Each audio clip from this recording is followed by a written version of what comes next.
Bonjour et bonsoir, ça dépend de l'endroit où vous êtes. Bienvenue. Bonjour à tous. Bienvenue à Famille Accomplie et aujourd'hui nous allons regarder de très près un problème qui dérange les couples. C'est le problème de manque ou de sécheresse d'amour. L'amour a bien commencé, vous avez bien commencé au début, c'était waouh, je l'aime, waouh, je suis vraiment amoureuse d'elle, je suis crazy. Mais à un moment donné, ce n'est plus ça. La chanson s'est arrêtée, le refrain désuet.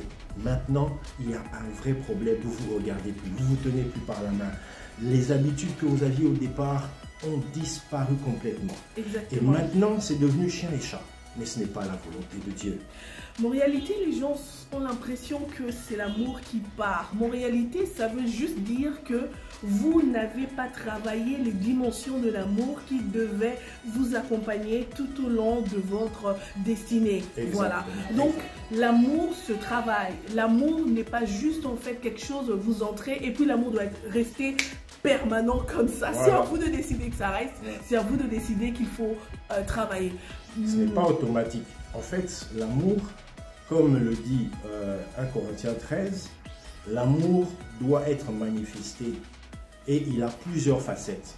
C'est comme un muscle. Lorsque vous l'exercez, il chauffe, il se gonfle et il est actif. Il vous permet de pouvoir faire ce que vous avez à faire. Mais lorsque vous ne travaillez pas l'amour, vous n'exercez pas l'amour, ce muscle-là va s'atrophier. Exactement. Et il y a plusieurs auteurs qui disent que lorsque vous n'exercez pas un don qui est en vous, ce don finira par sortir de votre vie. Alors aujourd'hui, nous voulons regarder un tout petit peu en vous. S'il reste même une petite portion de ce don de l'amour, il faudra travailler dessus. Jésus-Christ disait que si une personne a la foi comme un grain de sénévé, vous imaginez un grain de sénévé, il est tout petit comme ça. Donc nous allons prendre le tout petit qui vous reste, parce qu'il vous reste quand même quelque chose. Même si vous dites que c'est fini, je l'aime plus, je ne la supporte plus, je ne le supporte plus, il y a quelque chose qui reste.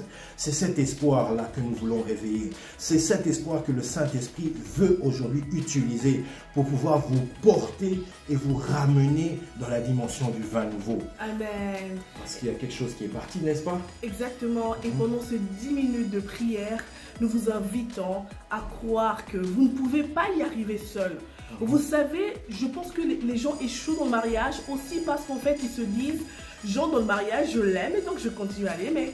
En réalité, si vous n'appelez pas le plus grand, le maître de l'amour, celui qui est l'amour en personne, si lui-même il ne vient pas s'installer dans votre vie, c'est alors que vous n'avez pas beaucoup de chance vraiment d'aller plus loin dans votre mariage.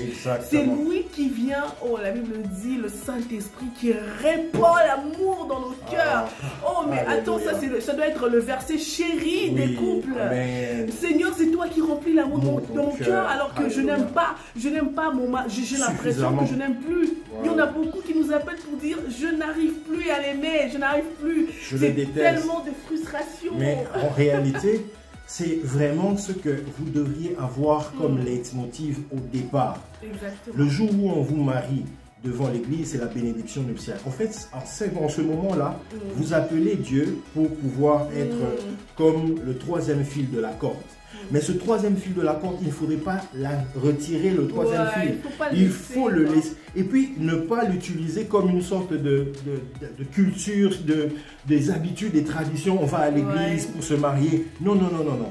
Faites comme ce couple-là qui avait un problème, ils avaient remarqué qu'il n'y avait plus de vin dans leur mariage. Et ils ont cette fois-là invité Jésus par le canal de Marie. Ils l'ont invité comme étant le socle, le soubassement, la source de leur joie, parce qu'il n'y avait plus de joie. C'est comme dans plusieurs mariages aujourd'hui.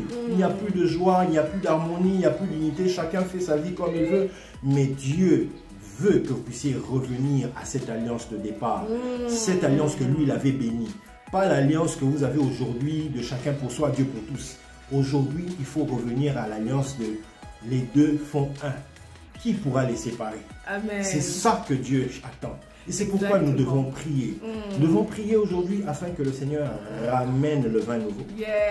Qu'il prenne la place de roi, qu'il prenne la place du rocher sur votre mariage, afin que votre mariage soit bâti sur un socle solide, stable et inamovible.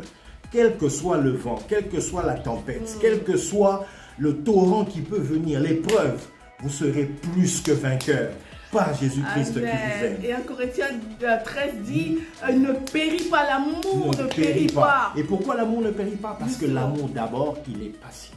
Yes. C'est sur ça qu'on va commencer aujourd'hui. Yes. Donc, on va travailler ensemble, en fait, les dimensions. Pendant tous ces temps-ci, on va prier ensemble sur les dimensions de l'amour que votre couple devrait absolument avoir.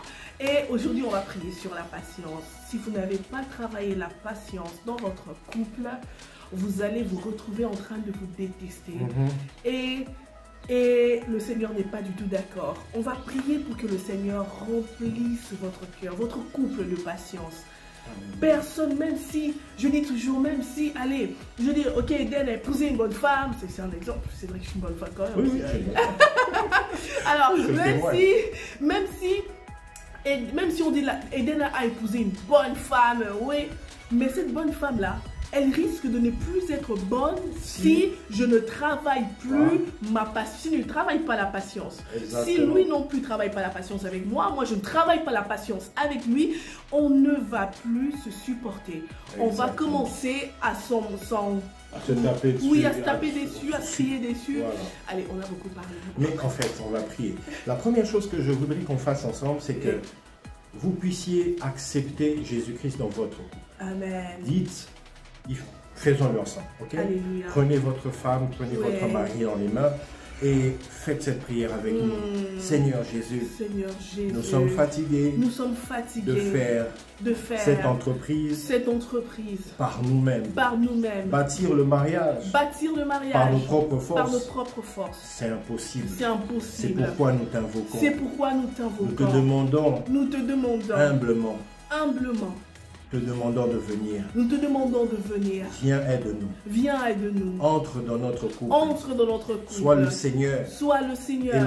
Et le sauveur de notre couple. Pardonne-nous. Parce que nous t'avions mis de côté. Nous t'avions invité.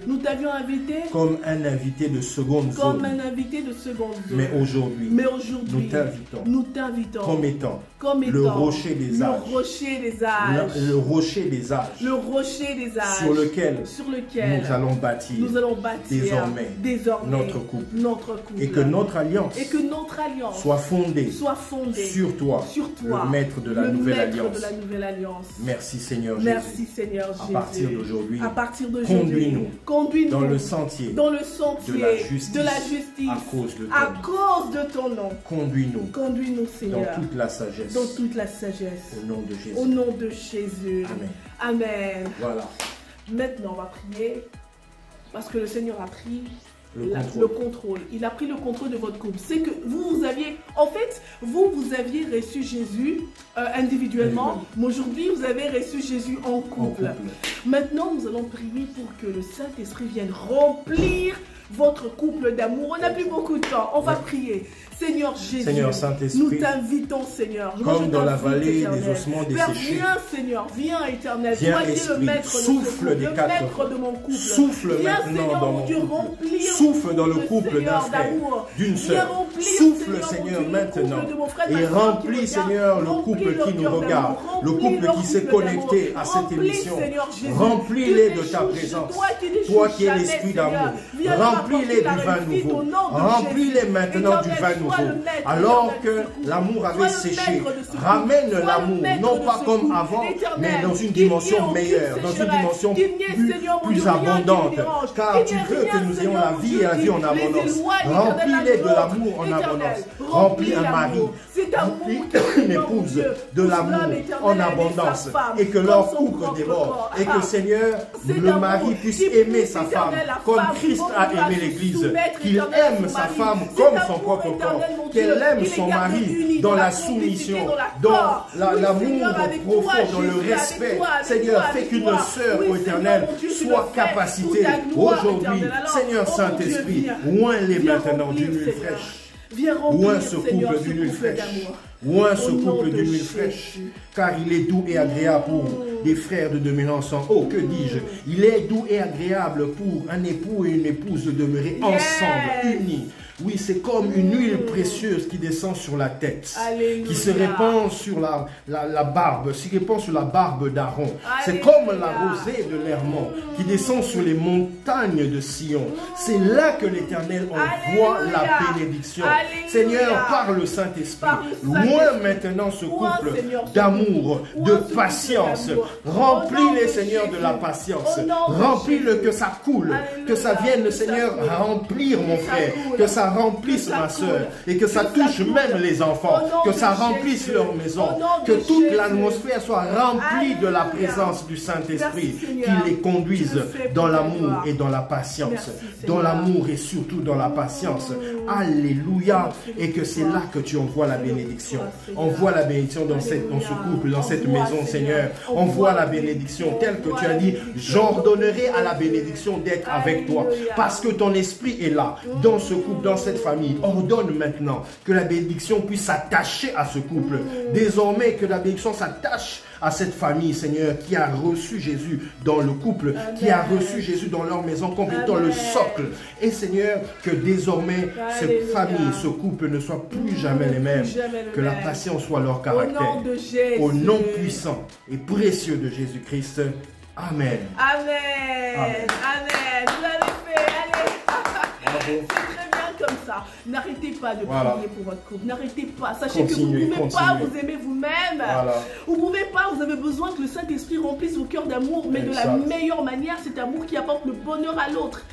Exactement. Et le Saint-Esprit est là. À chaque fois que vous sentez que vous êtes devenu faible, n'attendez pas. Il est juste à côté. Dites-lui, Saint-Esprit, relève-moi, viens, aide-moi, fais-le en moi, relève-moi, relève-moi. Si des pensées bizarres commencent à venir, le Saint-Esprit contrôle mes pensées, soumets mes pensées, que mes pensées sont soumises à l'obéissance, à la Seigneurie de Jésus-Christ. Sois couronné roi dans mon couple. Tu le dis même 2 secondes, tu verras. Tu verras que la lumière va jaillir, que la force va revenir, que l'amour va encore jaillir. Tu vas encore aimer ta femme. Tu vas aimer ton mari. Je te dis, ça marche. Le Saint-Esprit, il est là. Il n'est pas une puissance. Le Saint-Esprit est une personne. Il est là pour vous aider à atteindre la réussite de votre couple. C'est possible. Crois-le maintenant. Au nom de Jésus. Amen. On va dire, soyez bénis et forcément. Puissamment. Forcément, forcément accompli. Donc, ça ne doit pas rater. Puisque vous êtes béni, vous devez être accompli. Ah, je veux que quelqu'un le dise. Puisque je suis béni, je dois être accompli. Alors, on le répète, soyez bénis et accompli. Vous avez compris. Bye bye. Ciao.